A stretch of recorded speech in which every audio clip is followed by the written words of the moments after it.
நான் என்ன சொல்றேன்னா, தமிழ்நாட்டில் இந்திய எதிர்ப்பு போராட்டத்திற்கு பின்பு நம்ம தமிழர்கள் ஒட்டுமொத்த ஒரு போராட்ட குணத்தையும் ஒரு அறவழி போராட்டத்தையும் எப்படி நடத்தி முடிச்சா நம்மளுடைய சாதனை எப்படி சாத்தியம் அப்படிங்கிறத காட்டிய ஒரு இடம் வந்து ஜல்லிக்கட்டு போராட்டம். அது வந்து ஒரு ஒரு ஒரு ப்ளூ பிரிண்ட் போராட்டமா நம்ம எப்படி நடத்தணும். அதுக்கப்புறம் நீங்க பாத்தீங்கன்னா மெரினால கூடவே கூடாதுன்னு சட்டத்தை போட்டு தடை போட்டாங்க இன்னைக்கு வரைக்குங்க. அதுக்கப்புறமா நாங்க வந்து ஆக்சுவலா ஒரு கொடுமை என்னன்னா, அந்த ஜல்லிக்கட்டு போராட்டத்துக்கு முன்னாடி மெரினா வந்து எனக்கான ஒரு மீட்டிங் ஸ்பாட்டா வச்சிருந்தேன். யார் கூட? பசங்களை. ஏங்க யாரு கூடனா உடனே. அதாவது என்னன்னா, நம்ம சந்திக்கிறதுக்கு முன்னாடி வந்து ஒரு 30 பேர் சந்திக்கிறோம்னு வைங்களேன். 30 பேருக்குனால நம்ம கிட்ட இடம் பத்தாது. காசு போயிரும். அப்ப என்ன ஆகும்னா, அந்த பீச் அப்படிங்கும்போது ஒரு சாயந்தரம் 4 மணிக்கு அங்க வந்துருங்க அப்படின்னா பசங்க வந்துருவாங்க. எல்லாரும் வந்து முடியறதுக்கு ஒரு 5 மணி வரைக்கும் ஆயிரும். பப்ளிக்கா அங்க இருப்பாங்க. நாங்க என்ன பண்ணுவோம், ஒரு பெரிய வட்டமா உட்காந்துக்குவோம். பெரிய வட்டமா உட்காந்துக்கிட்டு பசங்க வந்து கேள்வி கேட்பாங்க, பதில் சொல்லுவோம். இந்த டிஸ்கஷன் போயிட்டு தமிழ் தேசியம் சார்ந்த டிஸ்கஷன் எல்லாமே போயிட்டு ஒரு பசங்க ஒரு 20 பேர் 30 பேர் ஒன்னா உட்காந்து குரூப்பா உட்காந்து என்னமோ பொலிட்டிக்கலா பேசிட்டு இருக்காங்கன்னா, அங்க இருக்க மக்கள் என்ன பண்ணுவாங்க, அவங்களுக்கும் பொழுது போகாதவங்க நிறைய பேர் என்ன பண்ணுவாங்க, உட்காந்துக்குவாங்க. போலீஸ் வருவாங்க, வந்துட்டு என்னங்க என்ன பண்றீங்கன்னு கேட்பாங்க. காலேஜ் பசங்க பேசிக்கிட்டு இருக்கோம், ஃப்ரெண்ட்ஸா வந்தோம் அப்படின்னா அவங்களும் என்ன உட்காந்து எல்லாம் கேட்க மாட்டாங்க. ஒரு சில கொஞ்சம் உணர்வான போலீஸ்காரங்க எல்லாம் உட்காந்து கேட்டுட்டு கூட அவங்களும் பேசிட்டு போவாங்க. சிலர் வந்து சரி பசங்க ஏதோ பேசிட்டு இருக்காங்க, சின்ன பசங்க காலேஜ் பசங்க அப்படின்ட்டு போயிடுவாங்க. இது எனக்கு ஒரு நல்ல ஒரு கேதரிங் ஸ்பாட்டா ஒரு 2-3 கூட்டங்கள் நாங்க அப்படியே நடத்திக்கிட்டு இருந்தோம். ஜல்லிக்கட்டு போராட்டத்துக்கு அப்புறம்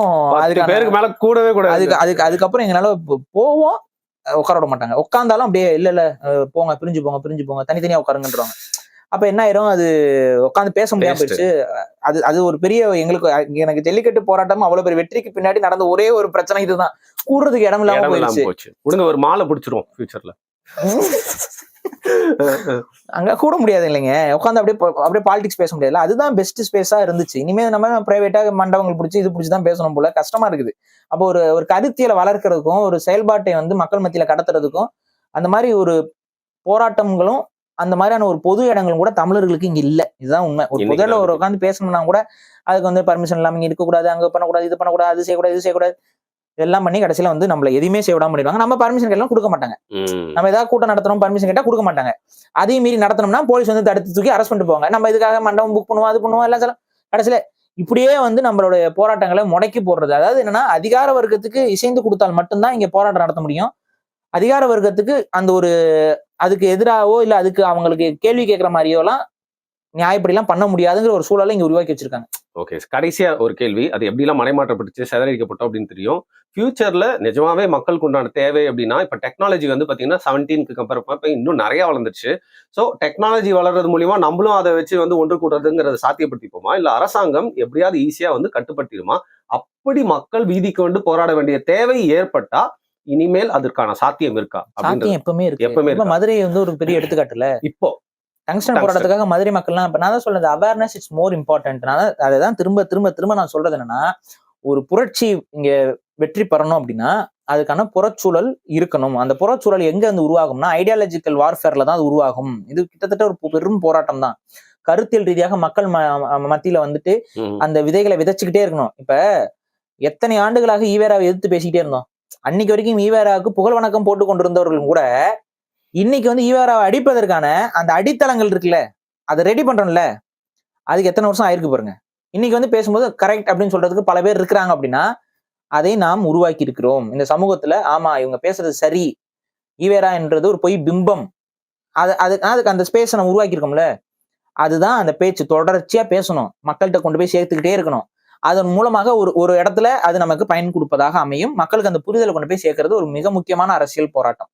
அதை நம்ம தொடர்ச்சியா பண்ணணுங்கிறது ஒரு அடிப்படை. நிச்சயமா போன வருஷமே உங்க கூட இதை பத்தி பேசணும். ஜல்லிக்கட்டுல இந்த இதுல மிக முக்கியமானது என்னன்னா, இதுல இந்த முறை ஜல்லிக்கட்டில் ஜெயிப்பவர்களுக்கு வேலை வாய்ப்பு அப்படிங்கிற ஒரு டிபேட் வந்து ஒண்ணு உருவாச்சு.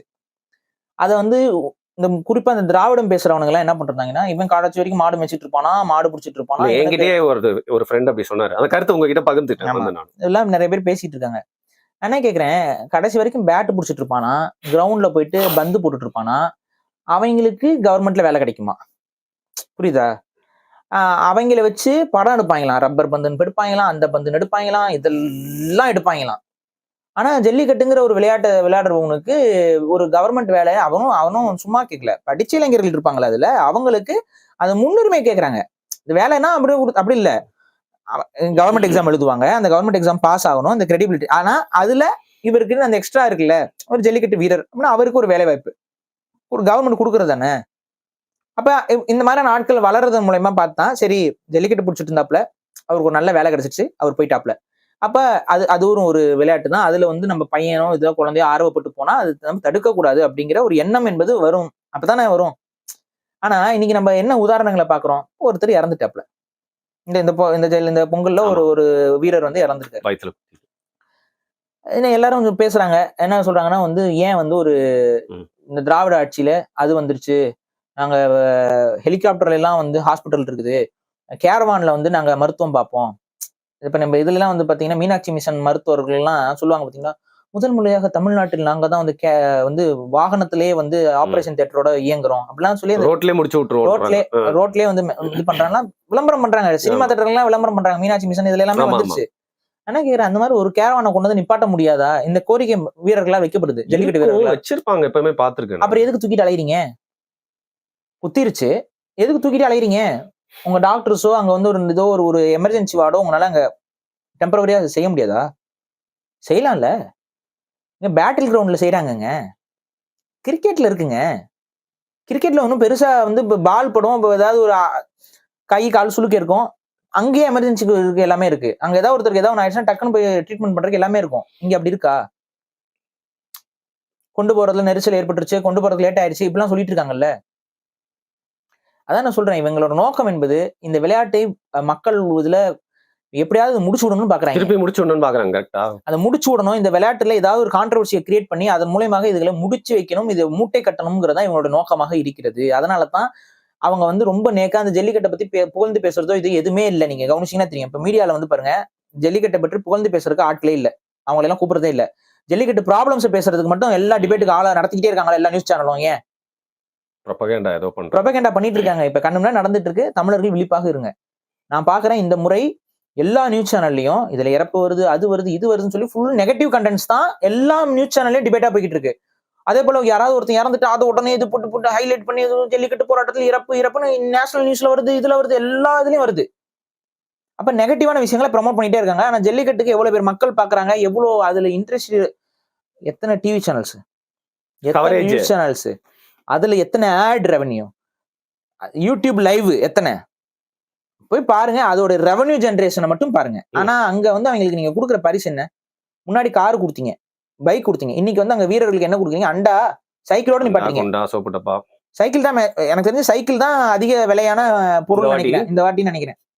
அண்டா, பீரோன்னு நினைக்கிறேன், சாரி பீரோ, அதுக்கு அடுத்து சைக்கிள், அவர் அண்டா, இதோட முடிக்கிறீங்க. என்ன இது? ஒரு அண்டாக்காக தான் உயிரை வச்சு பணம் வைக்கிறாங்க. டவுன் சைஸ் பண்றாங்கன்றீங்க விளையாட்டு. முன்னாடி காரு இதெல்லாம் கூட இருந்துச்சு, இப்ப அதெல்லாம் இல்ல. கார் கொடுக்கறது இல்ல, பைக்கும் இல்ல. அவர் என்ன கொடுக்குறீங்க? வேலையும் கொடுக்க மாட்டோம். என்ன அப்ப இது யூஸ்லெஸ். நீ இது வந்து விளையாடுறது தேவையற்றது. அதுக்கப்புறம் ப்ரொபகேண்டா வேற. இந்த திராவிட இந்த இது விசேடிச்சான் குஞ்சுகள் ப்ரொபகேண்டா. இதனால என்ன ஆயிரப்போகுது? இதுல சாதி இருக்குது, மதம் இருக்குது, அது இருக்குது, இது இருக்குது, ஏலியன் இருக்குது, எல்லாம் இருக்குது அவங்க இதுக்குள்ள. ஜல்லிக்கட்டுக்குள்ள எல்லா பிரச்சனையும் வந்துருதுடா. இது இந்த சாதிக்காரங்க தான் பண்றாங்க, அந்த சாதிக்காரங்க தான் பண்றாங்க, எல்லா சாதிக்காரன் தான் பண்றான். ஆனா அதுக்குள்ள கலவரம் வந்துருது. அது வந்து இது காஸ்ட் வளர்க்குது, பாதுகாக்குது. அதனால இது வந்து எதிர்க்கணும். அப்ப புரியுதுங்களா இந்த அஜெண்டா? நான் என்ன சொல்றேன், இவங்க எல்லாம் செய்ய மாட்டாங்க. தமிழ் தேசிய ஆட்சி அமையும் பொழுது நிச்சயம் ஜல்லிக்கட்டில் பங்கு பெறக்கூடியவர்களுக்கு வேலை வாய்ப்பில் முன்னுரிமை வழங்கப்படும். தமிழக அரசு வேலைகள்ல அவங்களுக்கான அந்த முன்னுரிமை என்பது ஜல்லிக்கட்டில் பங்கு பெற்ற இளைஞர்களுக்கு அது ஒரு சர்டிபிகேஷனாக கொடுக்கப்படும். அந்த சர்டிபிகேட் வந்து அவர்களுக்கு வேலை வாய்ப்புல அவருக்கு முன்னுரிமையா எக்ஸ்ட்ரா கிரெடிட்டா அது பார்க்கப்படும். அதை கொண்டு வருவோம். யார் அழுதாலும் யார் கதறினாலும் அதெல்லாம் நடக்கும். அதனாலதான் சொல்றேன், தமிழர்கள் கையில அதிகாரம் வரணுங்கிறது இதுக்காகத்தான். நம்மவர்கள் இந்த மண்ணில் வளத்தோடும் நலத்தோடும் வாழ்வதற்கு நம்மளாலதான் யோசிக்க முடியும். இவங்க யோசிக்க மாட்டாங்க, நமக்கு எதிராக தான் செய்வாங்க.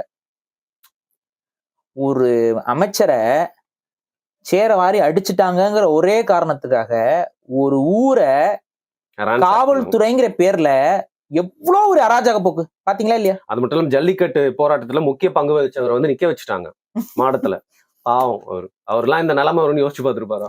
யாரோ ஒரு தம்பி அத ஒரு வாரிசு தம்பி, அந்த வாரிசு தம்பியே வந்திருக்காப்ல, அவருக்கு ஜூஸ் கொடுக்கறது என்ன, அங்க போற அவங்களுக்கு ஒன்றும் இல்ல, இவங்க உட்காந்துக்குவாங்க. இவர் வரதுன்னா கலெக்டரும் கூட உட்காரக்கூடாது, கலெக்டரே வேற, கலெக்டர் அந்த பக்கம் போயா, எங்க இளவரசர் வந்திருக்காப்ல முடிசூடா மன்னன். அதாவது இந்த வெத்தலை பாக்கு துப்புறக்கு சொம்போட சுத்துவாங்கல்ல, இவங்க எல்லாம் ஆண்ட பரம்பரைன்னு மாறிக்கிட்டு அவங்களும் ஆண்ட பரம்பரைகள் பெருமை பேசுறது. இங்க வந்து மண்ணு ஓட்டிடுச்சு டவுசர்ல அப்படின்னு சொல்லி தட்டி விட்டுட்டு இருக்காங்க. அசிங்கம். என்ன எனக்குதான் புரியல, என்ன மாதிரியான புரிதல், என்ன மாதிரியான செயல்பாடு இவங்களுக்கு எல்லாம், அவ்வளவு மலிவா இந்த அரசியல்.